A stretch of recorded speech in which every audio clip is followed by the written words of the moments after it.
Today we are very honored to have a very distinguished scientist with us. And of course, he's going to also help us celebrate the Earth Day, 45th Earth Day today. I pulled out something from the archives, some of the words that Leach spoke about the 1972 when he was talking to a colleague, and he was asking him why he was studying the perturbation of ozone by chlorine from the shuttle. Since, of course, the shuttle clearly was a very negligible source on a global scale. And Leach answered him that someday, someone would come up with a larger source, and then maybe the work on chlorine chemistry would be significant. And then he went on and said, little did I know that someone already had, and that was Leo Morena and Shelley Rorad, were looking into the fate of chlorofluorocarbons, which were being ubiquitously used in conditioning aerosol spray cans and other applications. Wow, what a moment. So on October 11, 1995, the Royal Swedish Academy of Sciences decided to award the Nobel Prize for chemistry to three scientists. Of course, you all know them, Paul Coulson, Mario Morena, and Shelley Rorad. And in their citation, in their press release that was given out that time, they say Morena and Rorad based their conclusions on two important contributions based on other researchers. Now, one of the researchers was Richard Stolarski and Laf Cicerone.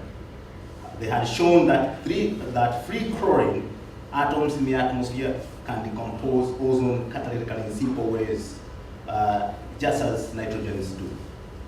You know, how many of us get to be cited in a press release by the Nobel? How many of us? Today, the man who has walked that journey all the way from 1972 when he joined the Johnson Space Center and then 76 to Goddard is here to tell us that journey, that story. Ladies and gentlemen, please help me welcome our speaker, Richard Stolarski.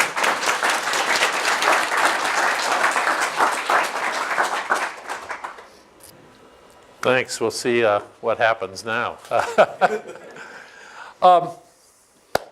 Anyway, the title here is kind of a true statement. It's also, to explain it to those who aren't old enough, is a play on an old Saturday Night Live skit about baseball. And it's baseball season now. It's an old Saturday Night Live skit by Garrett Morris and John Belushi. Oh, baseball has been very, very good to me. Well, the skit comes about because he's an invited speaker at this banquet, and they're paying him $900 to give this speech. And he gets up and he says, baseball's been very, very good to me. Gracias. And sits down. Okay, I'll sit down now. Except I didn't get any money. And John Belushi looks at him and says, is that all? Oh. Okay, and keep your eye on the ball. Anyway, there's a little subtopic that keep your eye on the ball when you're thinking about doing science. So I want to bring that back a little. But it is true. We have said this many times as we were going through this field, many of us, boy, ozone's really been good to us. We were very fortunate to be involved in this field as it was growing and became this significant problem. And it was so exciting to keep discovering new things. People were coming in from many different fields to study the ozone layer. You look around and there's meteorologists who studied the ozone layer, and there's chemists and there's physicists, and there were engineers of various ilks, and I've probably forgotten a few. It was a very exciting time. So, apparently now everybody does personal history. 3 years ago tomorrow, I did a talk on this, and I didn't do any personal history. So I put a little bit up there just to satisfy those who seem to think that that is a good thing to do. I come from Tacoma, Washington, actually. I've got my Tacoma hat somewhere here. My father was actually born in Pittsburgh, and I was a military brat. We moved around from one base to another until I was 13, and my dad retired. My grandparents all were immigrants. My father's parents came from Poland in 1905-ish, and my mother's parents came from what is now Croatia in 1910-ish. There's the obligatory childhood picture, really old, somewhere in California.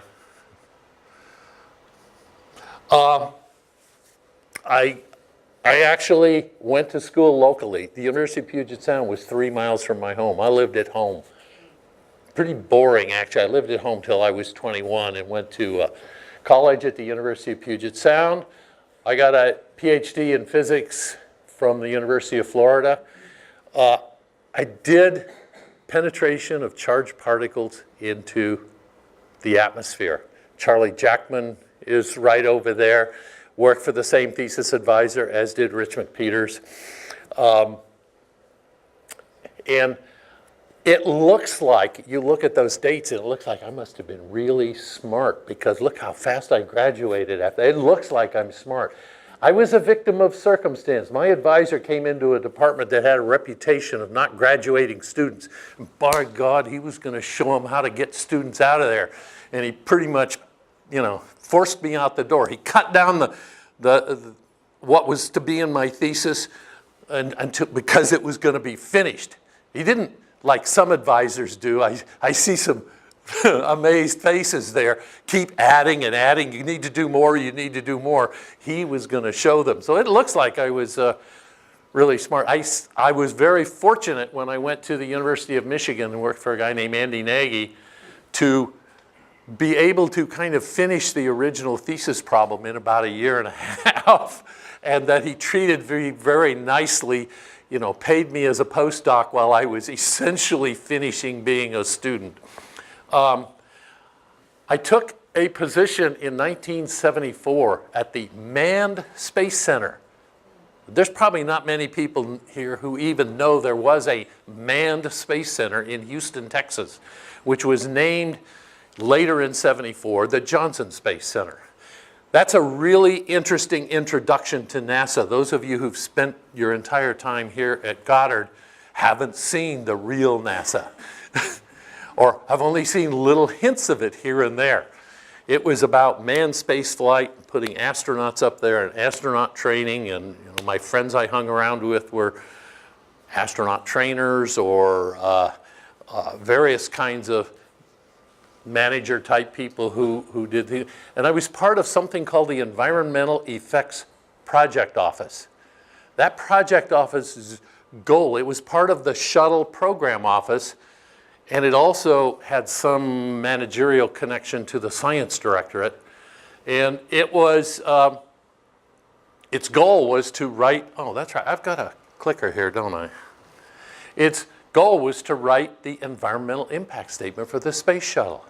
So we would go off to Marshall Space Flight Center, and they talked about Plume dispersion models and how you took the ground cloud plume and you took that chlorine, hydrochloric acid and that aluminum oxide, and it rose to some plume height based on the heat that in it, and then it dispersed downstream. And they worried about things like it looping back, which it did once, and gassed all the people watching and things like that. So that's the kind of thing we did at that time. In 1976, I came here to Goddard in a newly formed Stratospheric Physics and Chemistry branch. There already existed a stratosphere branch. I don't remember its title. Some people, I'm sure, do who were in it. In what was called applications. That's what Earth science was, applications, and we were in sciences. So we were in the laboratory for planetary atmospheres. Just some pictures. People who, I had to put them on, I started looking up pictures. I had a couple of undergraduate professors who really, really influenced me a lot. And in fact, this man just died at age 98. He had some sort of magic that made you want to study physics. If I could capture what he did, you could make a wonderful teacher out of it, but it wasn't anything that's in the books. Somehow he could completely mess up a subject and you walked away wondering, wow, that was interesting. Why did he say this and why did he say that rather than, you know, that guy, he really blew that. This is thesis advisor Alex Green, who Rich and Charlie know very well. I did a postdoc with a guy named Andy Nagy. I was his first postdoc at the University of Michigan.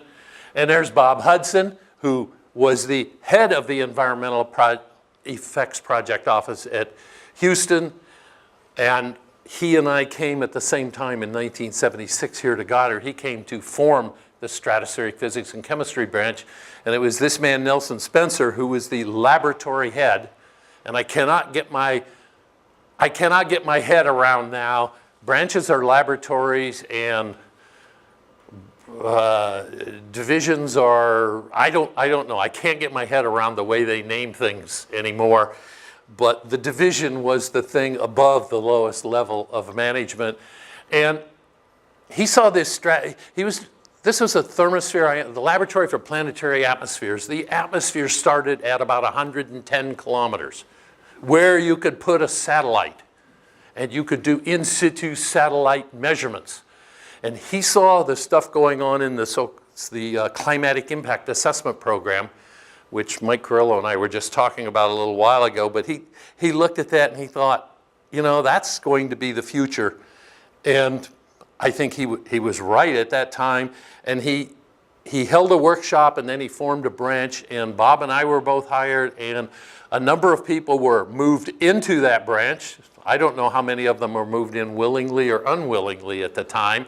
And then for about 10 years, ask anybody in the old ionosphere branches, we got all the hires in the entire division to grow that branch, which became what is now the Atmospheric Chemistry and Dynamics branch. It's sort of, there were divisions and mergers. And at one time I could list, I was in code 624, 924, 916, 616. I never moved. I never changed. I had 6 different codes that I was in.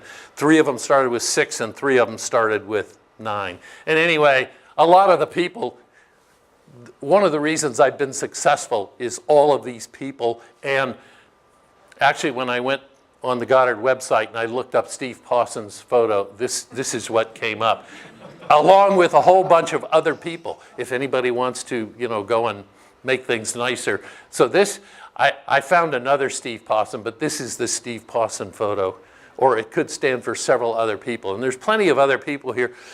What was great about Goddard, I've now spent 5 years at the university where I only work part-time, but what was great about Goddard was that you had colleagues who were sort of at your level, and together you were way more than the sum of any of the parts.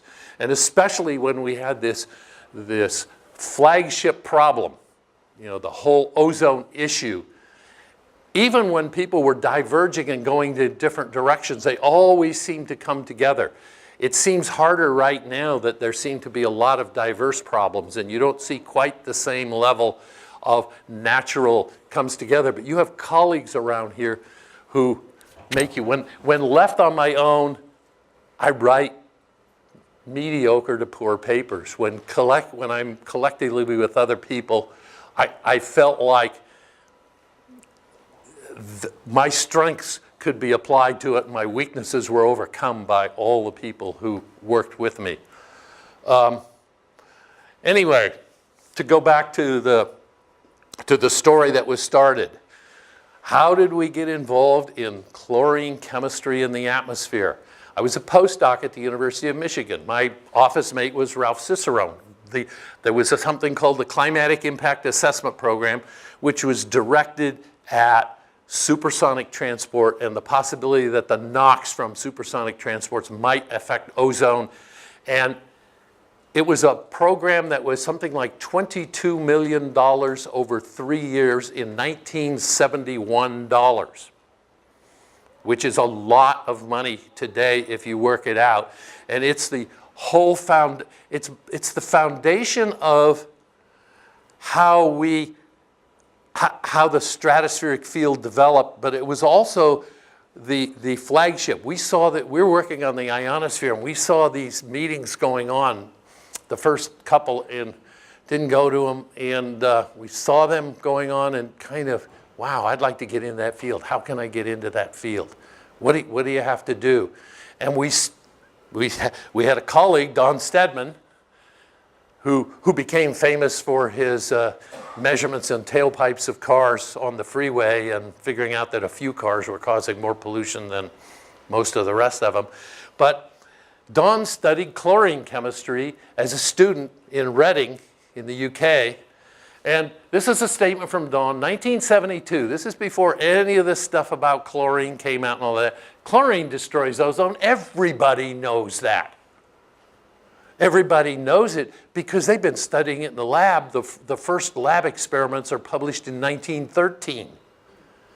They would do these sort of stew pot ozone photolysis experiments where they would basically run a discharge through O2, make ozone, and they would watch it disappear by watching the pressure change. And then you can add various things to it. If you put chlorine gas in there and there was any visible light, the ozone would go away way faster. So everybody knew that. And we actually wrote a report, NASA contractor report, June 1973, possible environmental effects of space shuttle operations. This in a way was the basis of how we got into the field. We started studying this fairly obscure thing. We had a contract from Marshall, from a NASA person at Marshall. When this became a bit controversial within NASA, he actually told us to go ahead and publish our paper, but don't give him any credit for funding it.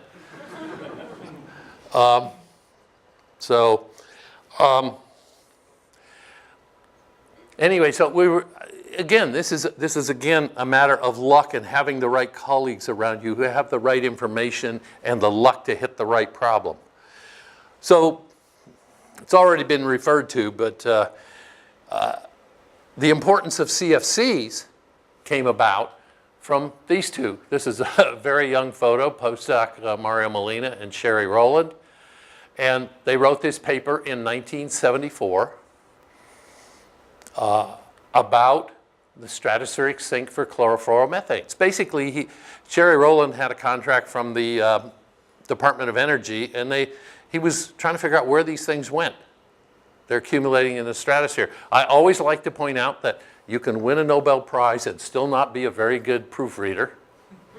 Or maybe you don't get a chance to proofread such things. They do this beyond when you submit your, in the title, in Nature. Well,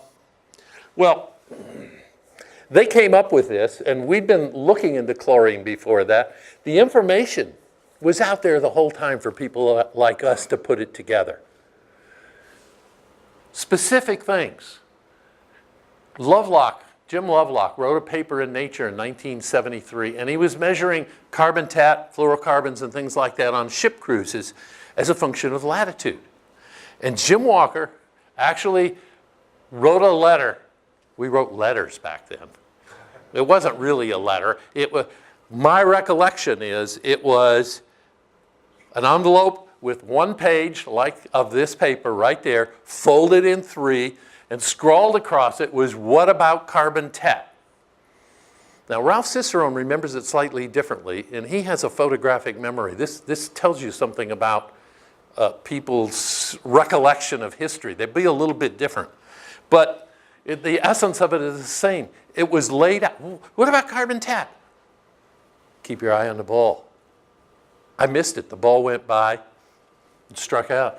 Chuck Kolb, who has a company up in Massachusetts, Aerodyne Research, he pulled me aside in November of 1973, and he says, "Have you ever thought about freons? They're inert in the troposphere, not soluble, and don't absorb visible light. They will go up into the stratosphere, or UV will produce chlorine." He said this to me. This is before the Molina and Rowland paper. It's 9 months before, when in this year came out that one, and all that remained was that I do remember when it was, where it was, and he said he forgot that he told me. He remembered he told Mike McElroy, and he even wrote that in historical thing that he told Mike, and Mike dismissed it and said chlorine will increase ozone. That's what he told me anyway. I remember that. The opportunity was there, and you know, that's strike two. I missed it again. So, you know, we did a lot of wonderful stuff, but we also missed opportunities. There's opportunities all over the place. Meanwhile, in the end, what we wrote was a paper that got in the Canadian Journal of Chemistry. I gave a talk in '73 at the IAGA meeting, I think it was, in Kyoto. And it was kind of interesting. We ended up writing a paper, and it was one of those things where the guy who was editing the journal, we tried to write a paper for Science. We kept getting rejected. Rumors were that certain competitors were reviewing the paper, and the editor of the journal, Harold Schiff, basically called us up and said, look, you write it up and you get it in the right format and send it to me. I'll get it into the proceedings in the Canadian Journal of Chemistry. Originally, there were 3 authors on this. Bob Hudson was also an author on the talk that was given. I gave the talk, and a trip report was written by someone at JPL, said, well, one significant thing was these guys who were talking about chlorine, and they talked about volcanoes and that, but everybody knew they were really talking about the space shuttle. This trip report made it to the highest level of public affairs at NASA headquarters. And Bob Hudson had not filled out the predecessor to the EDAA form. There were forms even then that he had not filled it out for this talk. And when it came down and he was asked, he said, oh, well, you know, I had talked to those guys, but they submitted that and I didn't, you know, whatever. So he's off of it forever. Unfortunately, in that case, because, you know, he was one of the people we spent a lot of time talking to help understand this. It's kind of interesting. I just reread the abstract. You know, this is 41 years ago, and possible heterogeneous reactions. Wow. I don't know why we said that. Anyway, if you actually go and look at the results in this paper and you know how to interpret them, you can see that there's a numerical problem in the model. We plotted things as density versus altitude, and if you actually look, if you plot it as mixing ratio versus altitude, there's something wrong. But the point was the ideas were there, but what we were doing is kind of laying the background for how the various chemical cycles interacted and doing some simple modeling at that time. 1D modeling was very computer intensive at that time when you had multiple chemical cycles in 1974. Roland, on the other hand, he hears a talk by Lovelock, and there's a history that he wrote, somebody put together, and so it has lots of things like his notes. Sherry Rowland took notes. If he was sitting here now, I mean, he died a few years ago. If he was sitting here now, he'd be taking notes, even though he knows all this stuff as well or better than I do. He took notes at absolutely everything, and he's sitting there taking notes from this, and that was what stimulated him to say, aha, wait a minute, we can connect this. Oh. So that's sort of the beginning, that's sort of one story about how we got into chlorine chemistry. I was going to go on and talk just a little bit about the Antarctic ozone hole. Last time I gave this talk 3 years ago, I talked quite a bit about this. I'm just going to touch on it a little bit. There's one kind of message that I'd like to come out. This is actually from the original Farman paper showing the ozone level over the Halley Bay Station in Antarctica somewhere around the early 70s starting to decline, and by 1984 it's 40% down from what it was earlier in the year. And the field at this time is fussing over the whole fluorocarbon issue and trying to see if we can find trends that are of the order of 1% over the decade in the upper stratosphere. We're looking for something in the percent level and struggling to find it. And then these guys come out with this, And here you have, within a few months, 40%, repeatable as you're going. So this was really quite a shock. And these numbers you got here, when you went back and looked at the original, this is Tom's data, Nimbus 7 Tom's data. This is the original graphic that P.K. Bartia showed. I don't know whether Don Heath originally made it or somebody on that team originally made it. I'm certain that P.K. didn't actually make the graphic. Is P.K. here? No. But I'm pretty confident he didn't actually make the graphic. But somebody made that graphic. Very simple graphic. You've got high ozone here and low ozone there, and you have this pattern. And they've been seeing these patterns of numbers that seemed physically unreal, below 180 Dobson units. Nobody knew that ozone overhead could get that low. And that tripped flags in the satellite measurements. And then there's whole stories about exactly, a lot of that got mistranslated into many things. Sherry Rowland actually wrote about this later and actually said, he didn't say it quite right either, but the point was, well, what was the point? I don't know what the point was. Anyway, we in the end wrote a paper in a year after the Farman ozone hole paper, 1986 in Nature. And I wanted to make a couple of Nimbus 7 satellite measurements of springtime Antarctic ozone decrease. The original title said ozone hole, but the referee objected. I have been told that some people credit me with inventing the term ozone hole. I have no recollection of that, other than it was in this title, and maybe it was the referee of this who objected to it, who spread that rumor. It was one of those terms that once you let it out into the wild, it was never going away. It was just too graphic. Anyway, these are figures from the original paper. It's interesting because this will give you a little sense of the time. These are all hand-drawn. These are not, they were originally computer generated by NCAR Graphics, which produced at that time real zigzag contours and that, and I took them and traced through the zigzag contours and smoothed them out and just put a few contours in here and shaded a few things to show exactly what was going on here. And these were actually hand traced over too.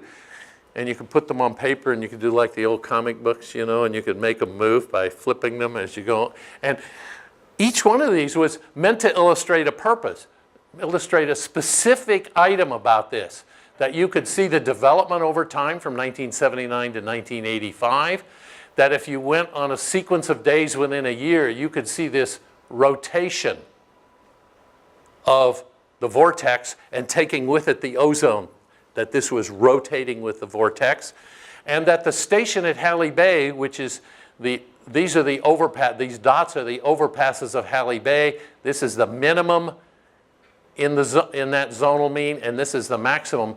That Halley Bay was really lucky to be located where it was always near the minimum, and so therefore they saw it. If Halley Bay, if you're on the other side of the Antarctic, you probably aren't going to see it. So, some of the history anyway. So what about the theory? Oh, yeah. This is the point I really wanted to make, the theory of the ozone hole. You know, originally a lot of ideas were put out, but there was an interesting, here Sherry Rowland pops up again. There was a workshop in June of 1984. This is before the Farman paper, before we know anything about it. And it was always at these workshops, there was always one really knotty topic, and that was missing chemistry.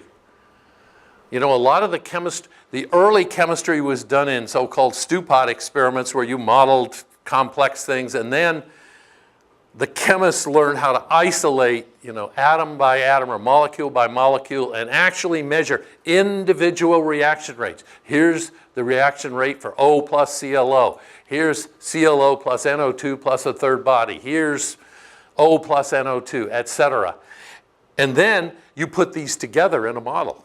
And the question was always, okay, we're pretty sure all the rate coefficients we put in there are correct within their measurement error bars, but what could be missing? Which ones did we not put in? Have we got the comprehensive model because we don't have an analogous whole Earth system to test this on? So Sherry Rowland had the topic missing chemistry. And he talked about that you have all these interactions and cycles, and some of the parts of the cycle are very fast. He said, you don't need to worry about these, but what if one of these, you have the fast chemical cycles and then you drain off into a slow reservoir, hydrochloric acid or chlorine nitrate, and it sits there for a week or so. What if one of these reacted with the other one? If that even had a slow reaction rate, that would be very important. That's where to look for missing chemistry. Molina and Rowland independent, they've been studying the reaction of HCl and chlorine nitrate in the lab. They found a small but measurable rate coefficient. Inserted into a model, it implied that we should have already seen 30% of the global ozone go away. Oops, I guess that's not what's happening. Later, after that meeting, we all got a note that Mario figured out the reaction was going heterogeneously on the Teflon walls of the reaction chamber. So you put a surface in there, the reaction goes. You take the surface away, it probably doesn't go in the atmosphere very fast. So this is just illustrating the normal chemistry. You have HCl, you have chlorine nitrate, and they go to this, and these things destroy ozone. They go like this. Less than 0.5% of the chlorine in the stratosphere is this way, 99 point some percent is over here, just sitting there. Well, now you add that to another fact. This goes back to John Stanford, who a lot of you know very well. There's at least 4 people here who I think are John Stanford students, or at least, I don't see Newman, so there's probably only 3. And a paper later written by his PhD student, Ann Douglas, on the Antarctic, basically on persistent stratospheric clouds in the Antarctic and on whether they actually act as a sink for water. In other words, do you form these particles and do they fall out as a significant sink for water? So now, if you've been at this, if you've read these papers or at least are familiar with them and you've been at this Feldhoffing workshop, along comes the ozone hole and poof, gee, maybe there's surfaces up there and that's what's happening. We put together these movies that I did those NCAR graphics and I scribbled them with colored pencils and stuff like that, and I had them posted on the wall over in Building 21, and Mark Schoberl came by and said, those are crappy, in his inimitable style. And I said, can you do better? And like 2 weeks later, he had a movie, a 16 millimeter movie, that you had to actually hook this camera to the screen, bring the thing up on the screen, which would take 15 minutes, click a picture, etc. And it took several days to make the movie. And I went and I presented this stuff at NCAR. And somebody asked afterwards, well, what causes the ozone hole? I hadn't thought about it. I was so busy, dealing with graphics and stuff like that. I went, well, you've got polar stratospheric clouds, and maybe you get this heterogeneous reaction of chlorine nitrate and HCl and blah, blah, blah. Maybe it's something like that, hand wavy. I'm really good at hand waving. Franco once asked me if I was Italian, which is possible, but my family denies it. The Croatian. Susan Solomon came up to me and she says, come to my office. Because she'd been working on this and she had been starting to work on one of the papers that is one of the early explanations. She says, I just wanted you to not think that I just took your idea and went on like this. But it was one of those ideas that was laying out there. You know, if you were at the right places and heard the right things, all the pieces were there. Just kind of an interesting aside to me. And so in the end, what you have is these polar stratospheric clouds, and you drain all of here, and you increase that. Okay, that's too much science. I'm going to digress and finish up a little bit on atmospheric models. My last 5 or 6 years at NASA, I worked on the very large chemistry climate model, which we have a meeting in a little under an hour to talk about that. But I wanted to digress into models, and I'm going to be a little preachy here. And I woke up last night, I couldn't go to sleep, and I thought, I want to say something about that. And I wrote some word slides that all flunked the test of good slides. But I wanted to get the words in here and get them right and kind of put some things. First off, just basic things. I know you kind of all know this, but sometimes I think it's easy to forget this when you get in the middle, and you get in the middle of the beast of the big model. We build them because we can't reason our way through these complexities. That's why we have to build big computer models, because we can't sit there and say, okay, this catalytic cycle does that, but when it crisscrosses over there, and dynamics is even worse. We use these to work our way through these complexities, especially when there's feedbacks. That's what is hard to get your mind around, as to how to think about these things. The problem, though, is then to diagnose the model, to work our way through this sequence, understand why did the model come up with the result it did? What happened in there? Not just, I put those numbers in, here's what the model said. I see too many talks at AGU that are a really sophisticated variant of the model said so. Finally, we really need to ask what this means about how does the atmosphere work? What knowledge can, the ball is knowledge. That's what I think the research group is here for, is to add to human knowledge. First off, you add it to your knowledge. Then you kind of figure out how it fits in with the rest of it, and you have to publish it at some point. The model is not the atmosphere. It's really getting harder and harder to keep that separate in your mind as the models get so much better and better. It's really tempting to think of it as the atmosphere. It is a representation that can be used as a tool to gain knowledge about how the atmosphere works. So I'm preaching. I should stand up here and this is just a little aside on that, but our computer capability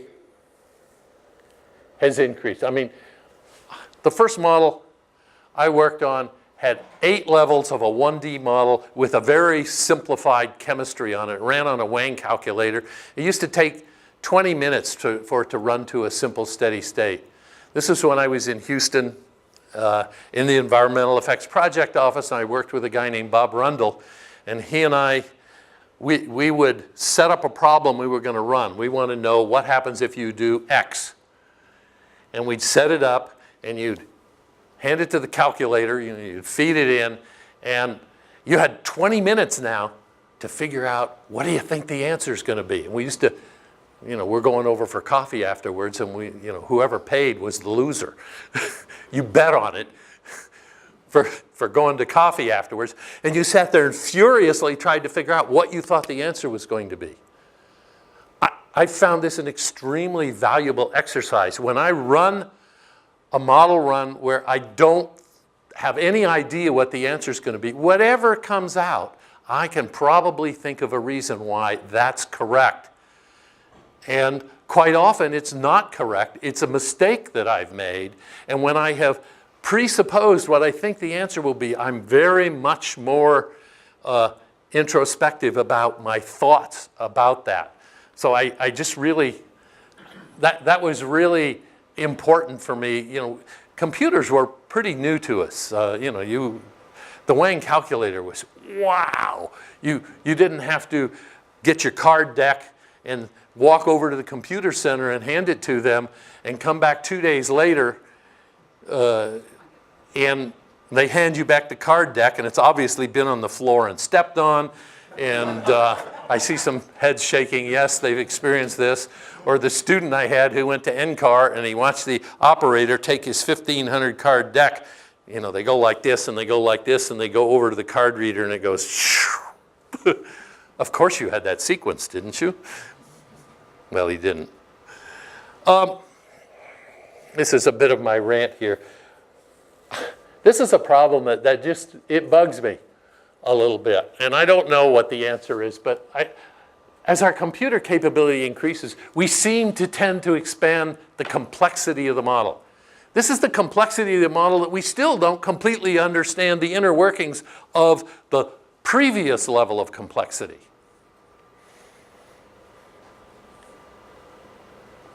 So I would argue sometimes slowing the complexity, or at least making it not the primary goal, but really trying to do more experimentation with simpler versions to understand how it works. How do feedbacks work in models? This is really hard. This is a problem we struggled with. When I first started on this, it was around 2004 where I got into the big 3D exercise, the CCM project. We got together with GMAO, the Atmospheric Chemistry and Dynamics branch, and we coupled our chemistry transport model, all of with the GMAO GCM. Coupled. Okay, before we coupled it, first thing we did was we took the ozone from the chemistry transport model and put it in as an input to the GCM, just to make sure it didn't do anything funny, rather than just doing the coupling and letting it run off. You know, when you couple like that, the chemistry and the transport are going to go off hand in hand and they're going to march where they want to go, feeding on one another. And one of the things that came out of that was the question of how do you test coupling? And we sort of stumbled on this. It was Mohan Gupta who came to us one day and he says, there's this funny increase in our coupled model in ozone. This is months, pressure level from 100 to 5 hectopascals. And the ozone hole is this negative perturbation between before large with low chlorine to high chlorine, and after it there seemed to be this increase. And gee, what is that? And we were talking about it, and Ann says, well, we got to go find it in data and see if it's real. And then I very carefully explained to her why you wouldn't be able to see it in SPUV data, you wouldn't be able to see it in SON data, you wouldn't be able to see it. Whatever data you could think of, I had a reason you couldn't see it. Well, just try it. I went back to my office. The SPUV data was easy to come by then, you know, it's all sitting in the system. 15 minutes later, I was back in her office with something like this. There's the plus in a trend in the SPUV data. And this, it turns out that you can go back and you can work out what the model is doing in terms of how the ozone change here is generating a secondary circulation that is leading to the ozone increase later. And this comparison to data is a test of how we did the coupling of ozone to the dynamics. It's not the be-all and end-all test. It's really hard to find tests when you're coupling so many things, to find tests that uniquely determine whether you got that part of the model right or not. It's both understandable that there aren't many papers on this, but also I think there could be more seeking for how do we test that we got all these incredible complex interactions coupled together correctly so that when you hit the model with a perturbation, that it responds somewhat like what the atmosphere would do. Because this is essentially hitting the model with a perturbation, and it's responding, and the atmosphere is responding the same way. So, more asides. Giving talks. This was a hot issue. Now the climate issue is way hotter probably than this ever was, although this was pretty heated up. I spent a lot of time talking to groups, all kinds of groups, the Philosophical Society, the Retired Officers Club of this, the refrigeration engineers, the blah, blah, blah, blah. Everybody wanted to know about this thing. And I developed a few rules. Right or wrong, these are the ones I went by.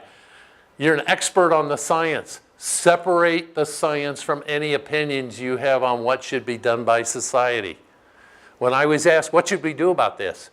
I would say, well, I've kind of explained it to you now. You now have the knowledge, and your opinion about what we should do is as good as mine. And so, you know, you can make up your own mind. But if you want to hear my opinion, I'd be happy to give it to you. But I've carefully tried to separate myself as not an expert on policy options or on politics or on anything else. There are no dumb questions. Even if you've heard the question 1,000 times, always respect the questioner. I have a slide on that in a minute, because you hear the same question over and over and over again, and you've heard it 1,000 times, and the person asking the question, it's probably the first time they've gotten somebody who they think might be able to answer it or not answer it, or maybe they're just attacking you, but we ran into a little of that. Be prepared. There are standard questions. You have to know what to do. At AGU meeting, Sherry Rowland was giving a talk, and he was being heckled actually by some people who had this book by a guy named Maduro, which was sort of had all these really weird non-theories in it. And when the guy just persisted in heckling him, Sherry saw he had the book in his hand, and he said, oh, you've got the book. Bring the book to me. Come on, bring it up here. And the guy comes up and hands it to me. He says, I want to tell all you people what kind of arguments these people are basing on. And he says, on page 332, you know, and he opens the book up and reads this thing and then shows the audience listening how this guy's basing his attack on just really patently, obviously wrong things. That's the ultimate in be prepared. I just never could be that prepared. But still, you begin to understand why politicians seem to not sometimes answer questions. Somebody asks you a question and you can't figure out where they're coming from or what they're really saying. What are they asking? And so you go and you rifle through the things and you find something that you think maybe is answering their question, and you give them that answer. I think politicians do that all the time. And of course, sometimes they're just trying to avoid the question. But if you don't know the answer, say so. I don't know. That helped me get through my qualifying oral when I said, I know. What do you know about van der Waals forces? Nothing? Oh, surely you know something. For whatever reason, I never took my thermodynamics course. I didn't even know the term. And then I was led through I knew something about what it was about without knowing what it was talking about. This is just my example of the frequently asked question. I put this together over and over and over again. Fluorocarbons are heavier in air. How can they get to the stratosphere? That's actually a really smart question. Heavy things sink, light things are going to float. But scientists actually have been studying that for a long time. This goes back to Al Hadeen, who was here for a long time, probably 40 years at Goddard, and Al Neer from Minnesota, who was his thesis advisor, 1965, when they're doing satellites in the thermosphere, diffusive separation. They actually measured number densities. I've redrawn them, and I can't for the life of me remember what those are. N2, O2, atomic oxygen, argon. And of course, if you do hydrogen and helium, if you go higher, they eventually float to the top. And if you put all these together and just normalize them down here at the bottom of the atmosphere, the bottom of the thermosphere, you can see this. Molecular weight 16 floats above 28, which floats above 32, which floats above 40. So they thought about that. And as you go down into the atmosphere, you get down to about 90 kilometers, the turbopause, everything becomes well mixed and they all fall off with the same scale height, the same rate. So it's actually a smart question. And the fact that I probably answered it 100 times and other people probably answered it 1,000 times doesn't make it a dumb question. So finally, details are important.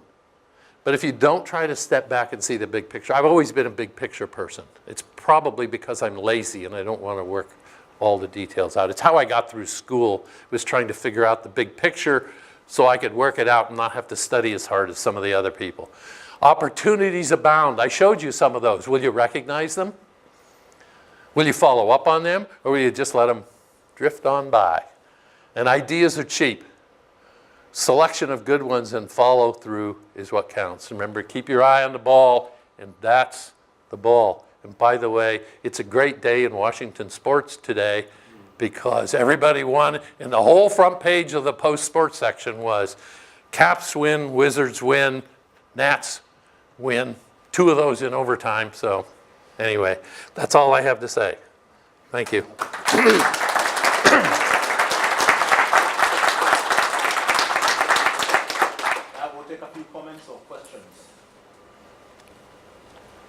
Tell me it was different.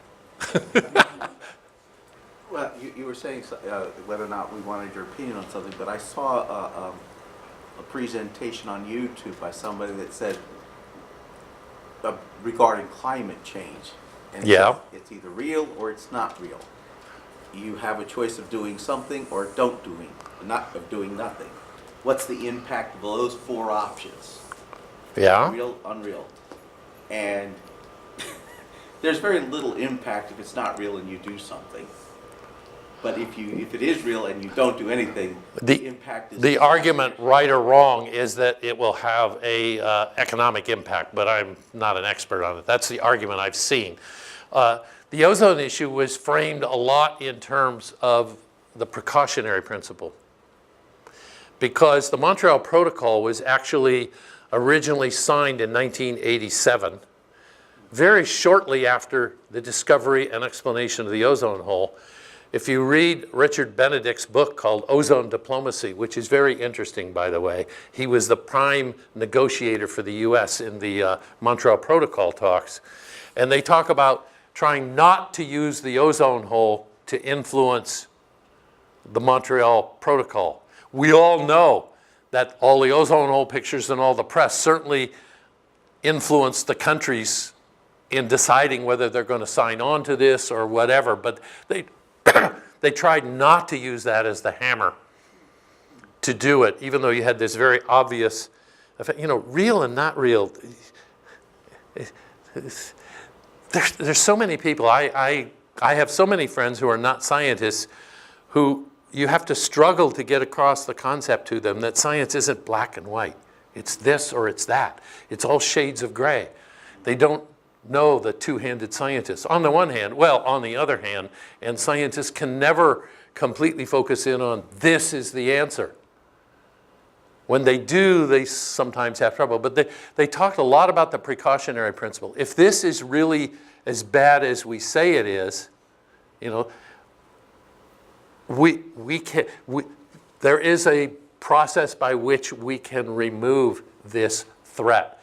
And of course, the ozone issue was a very small issue compared to the climate issue in the sense that the chemicals involved, they'd been invented in the 30s, whatever, but they were not integral to our whole society. You know, we're a fossil fuel-based society. So in a sense, it was an easy problem. Although I suspect if you look back, and you know, I didn't talk about the Montreal Protocol at all, But if you look back, there are some lessons there in the negotiating that was very interesting. Benedict's book points out that the US was pushing and Europe was resisting.